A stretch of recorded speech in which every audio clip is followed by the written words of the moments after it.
কোনো এক দলের নেতা ঈদ পুনর্মিলনী অনুষ্ঠানে পিছন দিক দিয়ে যে আরেক দেশের রাষ্ট্রদূতকে জড়ায় ধরছে, শুনছেন আপনারা?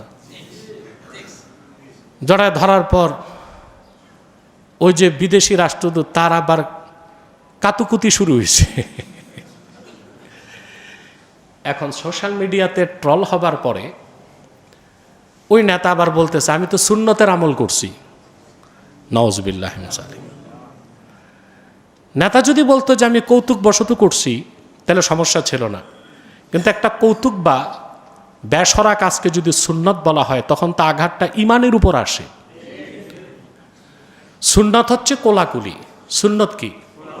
অনেক হাদিস আছে, যেমন হাদিস শরীফে এসেছে লাম্মা কদিমা জাফর ইবনে আবি তালিব রাদিয়াল্লাহু তাআলা আনহু মিন হিজরাতিল হাবাশা তালাক্কাহু নবিয়্যু সাল্লাল্লাহু আলাইহি ওয়াসাল্লাম ফাআনাকাহু ওয়া ক্বাব্বালা মা বাইনা আইনাইহি।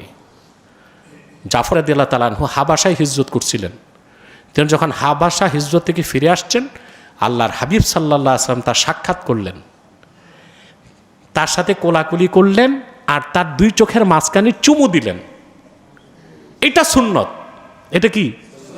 এটাকে আরবিতে বলে মুআনাকা। কি বলে? মুআনাকা হচ্ছে কি?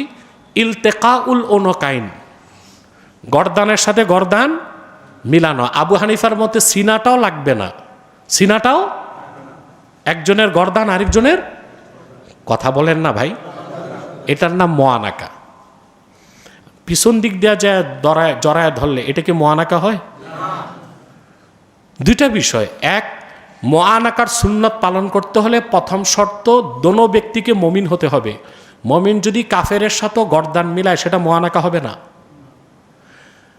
আর যে পিছন দিক দেওয়া যায়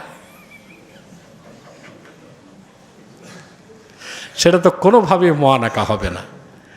অতএব সুন্নতের অপব্যাখ্যা করা উচিত নয়, এটা চরম বেয়াদবি ও মূর্খতা।